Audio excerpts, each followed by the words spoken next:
Olá, com a China de volta às compras, por que o preço da arroba se mantém tão tímido? É o que você confere nessa edição de número 50 do Mercado Pecuário DBO.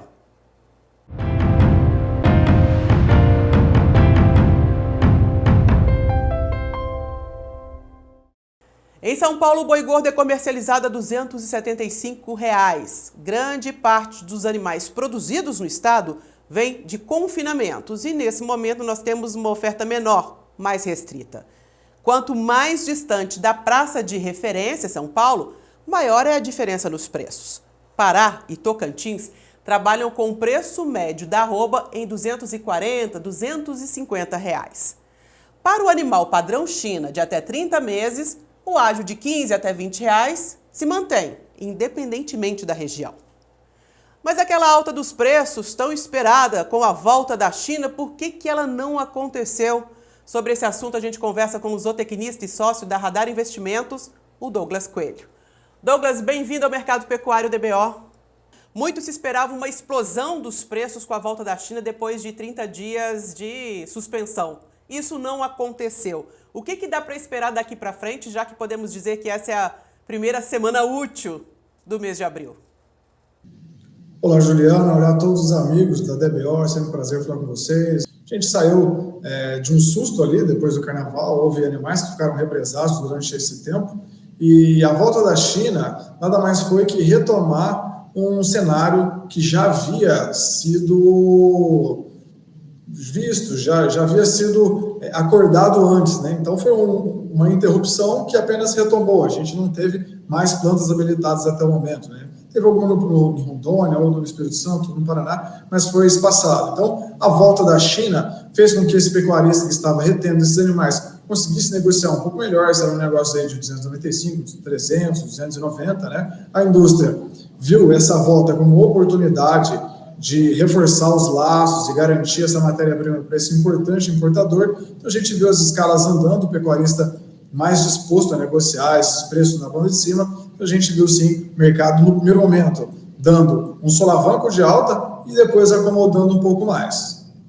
Mas aquela explosão que aconteceu igual em 2021, que era esperada também nesse momento, ficou bem distante. Exato. Em 2021, a gente estava num período de entre-safra, era um boi de confinamento, né? A oferta era bem mais limitada, e hoje a gente está em plena safra, né? A gente... grande parte dos animais ofertados, animais abatidos no Brasil, ainda se concentram na safra, no primeiro semestre. A gente vive em plena safra, mas um ponto que a gente pode sempre colocar como um contraponto aí, né, em plena safra, mas a gente viu o volume das chuvas desde janeiro, e a gente está praticamente em meados de abril, com volume e frequência em todo o centro-sul brasileiro. Isso ajuda, colabora o pecuarista a cadenciar o quanto ele pode essas vendas, ou seja, ele só negocia aqueles animais que ele consegue fazer um caixa, o que ele consegue manter na fazenda. Ele não tem tanto custo para ele conseguir colocar mais arrobas nesse animal e vender num momento mais apropriado. Essa é praticamente a primeira semana útil de abril, porque a gente veio de um feriado prolongado, veio de quaresma, onde o consumo de carne é menor. O que caracteriza essa semana? Bom, essa semana, de uma maneira atípica, né, a gente viu uma alta dos preços da carne no atacado. Fazia tempo que essa alta não ocorria.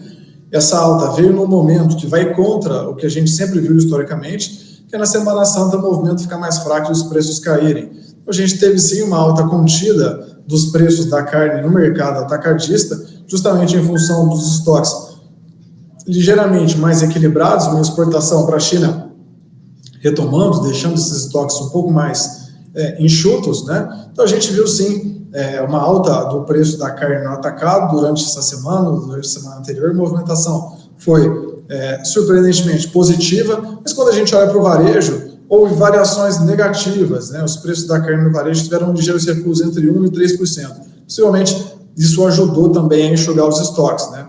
No momento em que a renda da população disponível está mais curta, uma ligeira redução na ponta final, na ponta em que o consumidor final sente essa variação, ele tende a consumir um pouco mais. Então, essa seria a nossa visão por aqui desse período.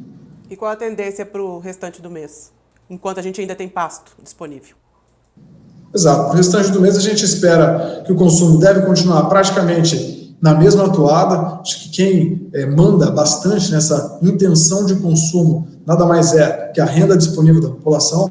E não só para esse restante do mês, mas olhando para os meses seguintes, se a inflação der algum alívio, se a gente vê algum alívio nesse poder de compra do consumidor, o consumo de carne bovina tende a recuperar, tende a ter uma força maior. Agora, olhando para as exportações, a gente vê que o dólar também teve uma queda, né? Então, isso reduz um pouco o poder de compra do exportador. É um equilíbrio fino que a gente tem que ver dia a dia. Se a inflação aqui conseguir dar mais sinais de melhora, o consumo interno pode ganhar um pouco mais tração, isso seria um fator de sustentação, e o dólar também é muito importante para o apetite do exportador em querer pagar mais ou não pela roupa. Hora da gente trazer as perguntas aqui dos nossos leitores, seguidores, espectadores. O Fábio Gomes quer saber quando vamos ter um mercado estável, sem tantas oscilações.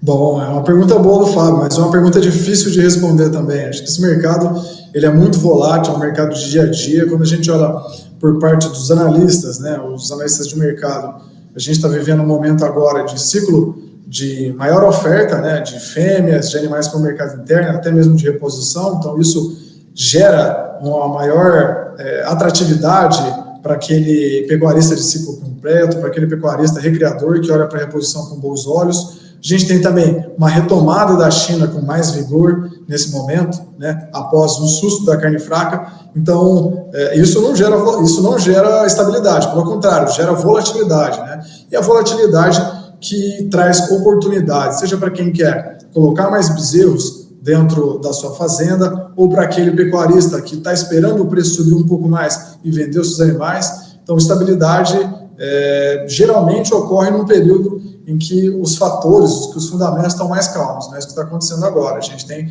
tanto na ponta da oferta de animais, um fator que é a maior oferta de fêmeas, e na ponta do demandante, né? Na ponta da saída, a China que está voltando com apetite também. Como aproveitar o momento? Quem é que pode sair lucrando, ganhando com essa oscilação desse momento? Perfeito. Para aproveitar o momento, eu acredito que aquele pecuarista que conseguiu segurar esses animais, né, que tem uma margem atrativa e vai comprar animais mais jovens também, talvez seja um ótimo momento. Por quê? Ele consegue vender cadenciadamente esses animais de pasto, né? Não precisa sair correndo para vender, ele tem um pasto ali para conseguir vender, negociar esses animais da melhor maneira possível, e quando ele vai para a reposição, ele tem um preço do bezerro que caiu nos últimos meses, nas últimas semanas. Então, seria uma ótima relação de troca. Ele sair do boi gordo, né, vender o seu animal gordo com lucro e comprar um bezerro, um animal mais jovem, com um preço menor. Nessa troca, ele já seria bem beneficiado, com uma relação de troca interessante, e o pasto está com uma boa condição, né, as chuvas foram bem frequentes. Então, esse bezerro também vai chegar num bom momento da propriedade. Acho que essa seria a alternativa para quem quer aproveitar essas oscilações de mercado. Bezerro, já chegou no fundo do poço ou os preços vão se estabilizar agora? Pergunta o Ticiano. Ótima pergunta. Os bezerros têm sentido, sim, os preços, né, caindo nos últimos dias, como eu bem comentei, né, anteriormente. A gente está no momento de matrizes, de venda de matrizes, né, ou seja, os pecuaristas reteram essas fêmeas, né, essas fêmeas produziram bezerros, então o preço do animal mais jovem sente agora. A gente tem também, olhando aqui nos nossos levantamentos, um mercado que estava até um pouco mais travado há 2 semanas, 3 semanas, um mês. Então era isso que fazia esse preço do bezerro cair quando a gente olha, né? Pouca demanda, mas de 2 semanas, de 3 semanas para cá, a gente vê movimento em leilões, né? Aquecendo um pouco mais. Então essa demanda começou a chamar um pouco mais nossa atenção. Talvez seja cedo para falar que já vai parar, esse mercado muda dia a dia, mas essa demanda por si só gera um movimento de sustentação. Douglas, te agradeço imensamente a participação, mais uma vez. Eu que agradeço, um forte abraço, até mais. E ainda falando de mercado internacional, a Rússia e as Filipinas também suspenderam a restrição imposta após o registro do caso atípico de vaca louca. Em 2022, as Filipinas compraram 275 milhões de dólares de carne bovina brasileira. É o nosso 6º principal comprador. Na frente vem Hong Kong, Egito, União Europeia, Estados Unidos e a China lidera. Comprou 8 bilhões de dólares de carne bovina, quase 60% do volume total exportado em 2022. A Rússia, que já teve um papel importante no passado, vem bem atrás. Comprou 165 milhões de dólares, o equivalente a 24 mil toneladas. E você tem dúvidas sobre o mercado pecuário? Manda pra gente nos endereços que aparecem aqui. Nós vamos em busca dos especialistas para responder você. Muito obrigado pela companhia e a gente se encontra. Tchau!